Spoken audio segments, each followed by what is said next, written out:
Salam sehat semua.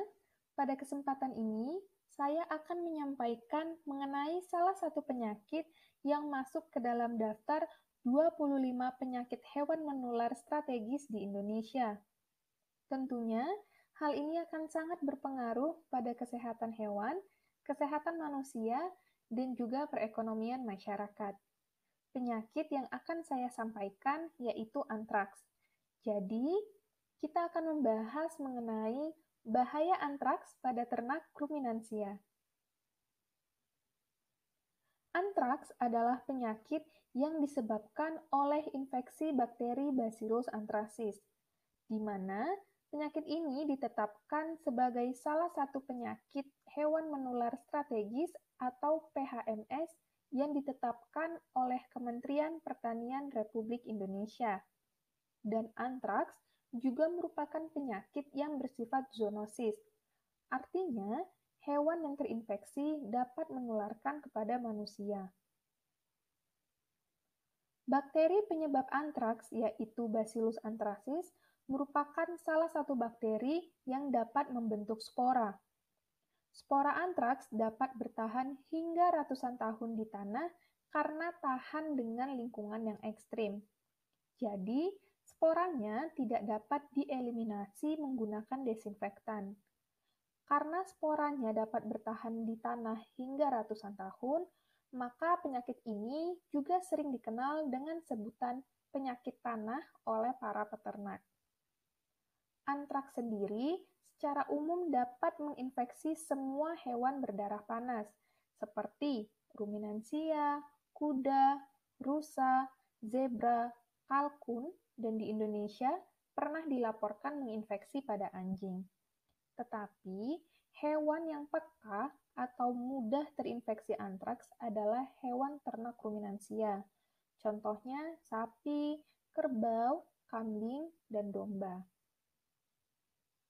Sehingga, kasus antraks sendiri termasuk dalam isu global karena penyebarannya sudah mendunia. Kasus antraks di seluruh dunia diperkirakan berkisar 20.000 sampai 100.000 kasus per tahun, dan kasus antraks pada manusia berkisar 2.000 sampai 20.000 kasus per tahun. Di Indonesia, wabah antraks sudah terjadi sejak tahun 1832. Saat ini, pemerintah Indonesia telah menetapkan 13 provinsi yang merupakan daerah endemis antraks, yaitu Daerah Istimewa Yogyakarta, DKI Jakarta, Jawa Barat, Jawa Timur, Nusa Tenggara Barat, Nusa Tenggara Timur, Sumatera Barat, Jambi, Sulawesi Tenggara, Sulawesi Selatan, Sulawesi Utara, dan Papua. Untuk di Daerah Istimewa Yogyakarta, dilaporkan terakhir terjadi outbreak atau wabah antraks pada Desember 2019 di Kabupaten Gunung Kidul. Berdasarkan data epidemiologi dari Sari dan Apriliana tahun 2020, jumlah kasus antraks di Indonesia selalu ada dan masih muncul setiap tahunnya. Pada tahun 2011, sebanyak 41 kasus, 2012 sebanyak 22 kasus, 2013 sebanyak 11 kasus, 2014 sebanyak 48 kasus, 2015 sebanyak 3 kasus, 2016 sebanyak 52 kasus, 2017 sebanyak 77 kasus, dan pada tahun 2018 sebanyak 9 kasus. Untuk penularannya, antraks dapat terjadi ketika lingkungan telah terkontaminasi atau tercemar oleh spora antraks. Misalnya, mencemari pakan hijauan seperti rumput atau sumber air minum, yang kemudian akan termakan oleh hewan ternak, sehingga masuk ke dalam tubuh hewan dan berkembang di dalam saluran pencernaan. Setelah itu, hewan yang terinfeksi antraks akan mengeluarkan bakteri antraks bersamaan dengan feses dan urin, di mana hal itu juga akan kembali mencemari lingkungan. Pada hewan terinfeksi antraks yang mati, di dalam jaringan tubuhnya itu masih banyak mengandung bakteri antraks, yang kemudian akan berubah menjadi bentuk spora apabila bangkai hewan terbuka dan terekspos dengan oksigen atau air. Jadi, ketika menemukan hewan yang menunjukkan gejala terinfeksi antraks, jangan langsung disembelih dan dibuka tubuhnya, karena menyebabkan terbentuknya spora antraks yang dapat bertahan di tanah hingga ratusan tahun.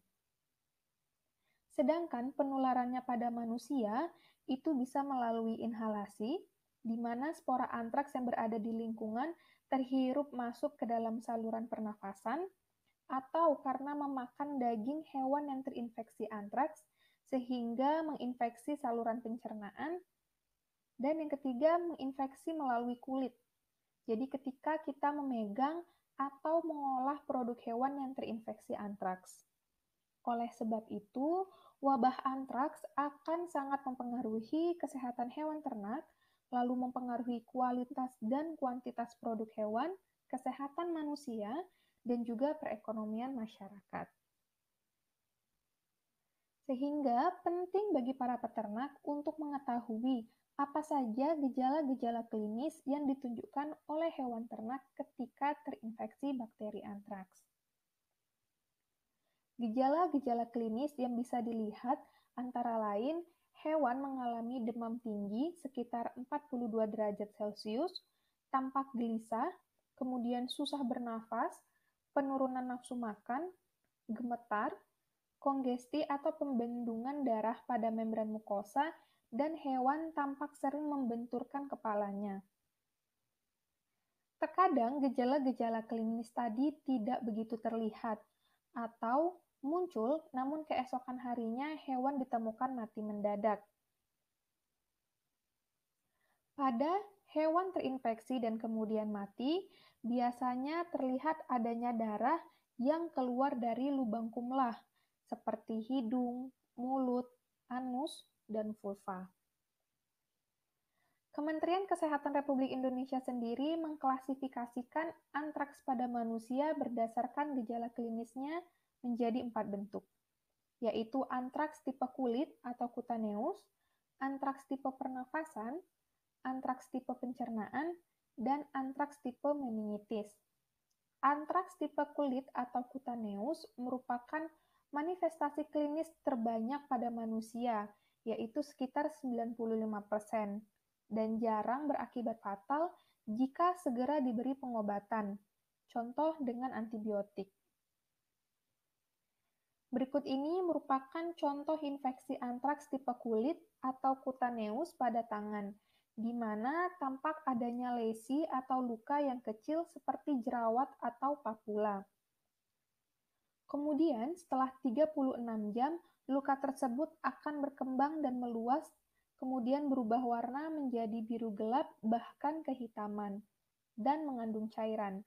Jika luka tersebut tidak segera diberi pengobatan, maka lukanya dapat semakin membesar dan memungkinkan adanya infeksi sekunder dari bakteri lain. Ini juga merupakan gambaran lesi pada kulit di bagian leher. Lalu ini adalah gambar X-ray dari manusia yang terinfeksi antraks melalui inhalasi. Antraks bentuk inhalasi sangat berbahaya dan dapat menyebabkan kematian. Awal gejala berupa demam, menggigil, batuk, dan nyeri pada dada.